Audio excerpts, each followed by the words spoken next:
Hey guys, it's NATO.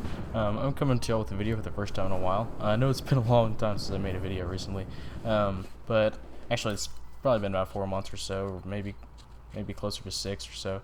But we've been keeping busy and stuff. But recently, this video is gonna highlight the new recent release of the spring update on Battlefield 4. So, with the update, you have 3 new primary weapons, and yeah, I think 3, and then 1 new secondary. The new secondary is a MARE'S leg, but we're gonna start off with the Groza 1 here, and you're gonna see as I'm going up. Basically, the Groza 1. There's the iron sights right there. It's a carbine that's essentially a small machine gun. You can use it like an SMG. Most carbines, fire fast, have low magazine sizes. So basically, it's used for close quarters combat. As you can see, I can mow down a lot of people, but after about 3 or 4 kills, I'm playing on hardcore, so it's easier to get kills and a higher damage rate. But it's an issue because even though I can be able to spin around, get some quick headshots and stuff close quarters, it has a very, very small magazine, and the accuracy is pitiful at any range. At about 100 meters or so, it's pretty much worthless. And 100 meters isn't actually that far. Around 50, I find it actually kind of a bit of a challenge. So, the Groza is a good weapon to use up close. When you're up close, though, let's look into how well it works up close and personal. If you look, like when I came up earlier and I shot those guys, from a distance, as you can see, it's stupid. But even after I hit him just a little bit, you see I get that assist counts as kill there. It does a lot of damage, which is different than most carbines. It actually, if I'm not mistaken, it does have a smidge better damage than just about all of them except the Ace 52. And this helps, even though it has a average size carbine magazine size. It actually it fires fast and it can't shoot many rounds, but the rounds that it does use place a lot of damage. So you want to use it accurately, and you want to use it carefully, and you want to use it in close quarters combat. It has a good bit of attachments, but not near as many. You have no barrel attachments, and you have no barrel attachments. The only way you can get barrel attachments for it is by using the Groza, I think it's the Groza 7 or whatever, that's actually used for the engineer class. And I might be butchering those names. I know it's Groza 7, Groza 1, I forget which one's which. So I'm actually using this as a support class, and the good thing about the Groza 1, or whatever I'm calling the carbine, is you can actually, because it's a carbine, you can use it in all your classes. And it's a generic carbine, and has all the generic carbine attachments, except for barrel attachments. I think you can only get a compensator or something put on the barrel, which isn't, there's nothing much you can really do with that. So you do lose some there, but you get damage increase. So use it close quarters, and use it quickly, and use it well. Alright, next is this MARE'S leg. You can see me walking around with it. I'm going to try here. It's not very good at long range, and as you saw there, I try to hip fire. It does pretty dumpy damage, but you're going to see I get assist counts as kill. Wait for it. There it is. If you, like I did there, if you walk up and try to hip fire people, it's okay. The accuracy could be better, but basically, it fires a few really high damage rounds in a very centerized pattern. If you try to fire it like a normal shotgun and use it in a wide spread in an area, it usually doesn't do much damage except right around where the crosshair is. So I found that hip firing it is essentially like trying to hip fire a really powerful, like a deagle or revolver or something. It's usually not worth it. But see, if you aim here and use these iron sights with a little circle reticle here, you'll see how effective it is at a range. I'm able to cap a guy right when he comes out the door. So, I kind of missed the first round. But as soon as I actually hit him, a bam, kill. And sure, there was a bit of assist there, probably from my teammates. But at a range, the MARE'S leg can actually still be used, probably, I would say, up to 50 meters or so, but after that, it's pretty much ineffective. Kind of like the Groza a little bit. But it's a little bit closer. Groza will probably work a good ways up to 100, but the MARE'S leg doesn't really work after 100, or after about 50.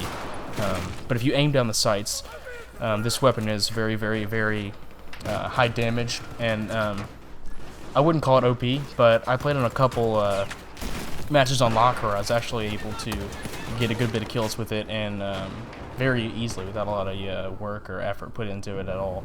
So, MARE'S leg, good gun. I wouldn't recommend using it too much, but the MARE'S leg does have a good effective close range like in a shotgun. if I was going to use a shotgun personally, I would never use the Mare's Leg. I would use a shotgun from a shotgun class weapons, just because of the poor hipfire abilities and the inaccuracy and things like that. It just doesn't do enough damage for me.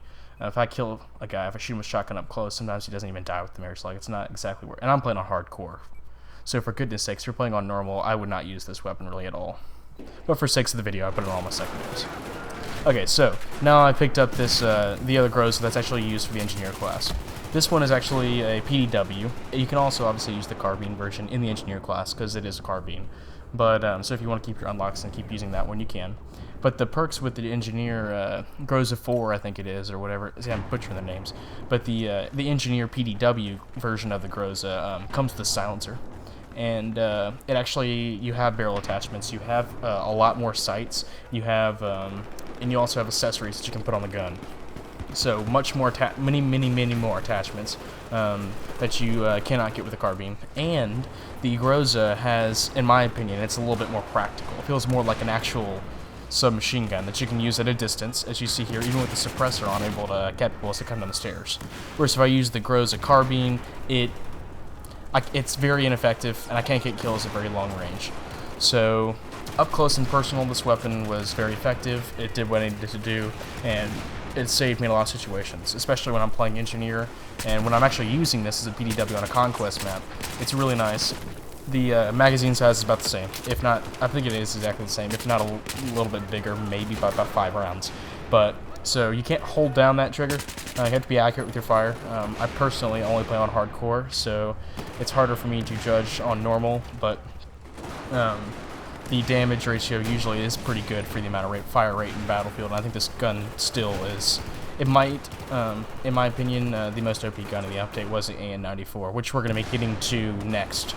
But the Groza for the PDW is a good weapon. It's more stable, more balanced. You can use it at a distance, and it still keeps the damage intact. And you have more attachments and stuff. And you don't necessarily have to use it up close. You can use it at range. That's what I really probably like about it the most. So, moving on to the OP weapon of the century, the AN-94, which is an assault rifle for the assault class, the medic. Now, I don't really play medic a lot, so I have virtually nothing unlocked further than the actual assault rifles themselves on the assault class. But, because of the spring update, I have this gun. The AN-94 comes with the spring update, and it's essentially, it's a burst fire, fully automatic, and single fire assault rifle that, I mean, the damage ratio to, like we were talking about earlier, the damage ratio to fire rate is insanely off balance. It's in the sense that you can put it on burst, like I'm doing here. As soon as I grabbed it, because I'm used to the old BF3 AN-94, I want to try it on burst, right? Well, this is one of my first few times using it, actually. This weapon, it's hilarious. You see there, I just capped that guy, pressed the trigger maybe twice, 3 people died. You're going to see me pop out of the corner here in a second. I'm going to shoot at an MP APS. 1 shot. I don't even know why I shot more. You fire 1. That's really 3 rounds, or 2 or 3 rounds, technically speaking. I think it's 2, maybe 3 rounds. Burst fire going at every trigger. But the fire's so fast. It has a large clip, so you can keep on firing like I'm doing here and never having to reload. And if you just, I kept on firing through that entire flashbang and incendiary. And you can just keep firing, and if you just hit one guy one time with 1 burst, he's dead on hardcore. On normal, I'm assuming it takes at least a couple of body shots. But this weapon, talk about OP. In my opinion, this is probably going to get nerfed very soon. But I feel like you're going to see a lot more people using this as they start using it and figuring out how good it is. I feel like everybody's going to see a lot more use of the AN-94 very, very shortly. It won't take too long. So, in addition to the AN-94, there is one last primary weapon, which obviously I play assault or support the most. If you guys haven't noticed, if you're watching my other videos, you can see at the end of any game I get. Obviously, I go into just go back to the AN-94 for a second. You put it in full auto mode like that, and see how fast I can mow this build down. It's like a heavy machine gun fit into assault rifle. That's mobile, quick, reloads fast, and it's just insane how OP this guy is. These guys didn't see me coming. You can see how easy it is just to mow people down. And yeah, that was a little. Yeah, the sniper came around. I don't know what that was. So basically, went through next in the last one. I play support the most, is what I was going to say. I have about 21 service stars coming up on that for the support. My nearest neighbor is the... you can see I'm showing you the Grozer one is actually accessible because it's copied on all the classes. But I use the support class the most, so I was actually really excited to see them bringing back the L86A2. And this is like we were saying with the A94, being an LMG and the version of assault rifle, it's really versatile and can be, semi-auto, burst fire, and all that stuff as well, and it has really high damage. The L86A2 is the supports version of an assault rifle, kind of like the U100. U100 is actually my best weapon in the game, so I can't talk about it. I have about 1,200 something kills with it, and I stopped using it because I got so bored of it. That's why I don't have any more. I could really have millions of it. But I set up here. I don't actually get any kills for a little bit, but the L86A2 is probably one of my favorite additions to the update, just because I feel comfortable using it when I'm running around on a close quarters map. I really don't like using M60s. I know some people get that fad with the support classes running around with big machine guns and mowing people down and staying stationary, and some of them try to go portable and actually fight wars and stuff doing that. In my opinion, without using DMRs and stuff like that and being, noobish, I am obviously a firm, I'm like an anti-DMR person, but I got nothing like against the actual weapons themselves. It's the people that use them. So using the actual weapons and that come with the class and stuff, I feel like the L86A2 is the best way to keep an LMG, keep the support aspect of the game going, so you're using an LMG, but still have an assault rifle. Downsides to the L86A2, the small magazine size. You can see, as I did just there, obviously it's not a large LMG, so like there, I try to shoot those guys, I can get a couple of them dead, but then my magazine runs out pretty quickly. It does high damage. Obviously it's an assault rifle version, but that's it's about you're sacrificing all the large magazine size and a little bit bigger damage for the portability and the ease of use. So I honestly like it a lot. Put a little small sight on it, works fine. So that was the spring update. If you guys liked the video, please comment, rate, and subscribe.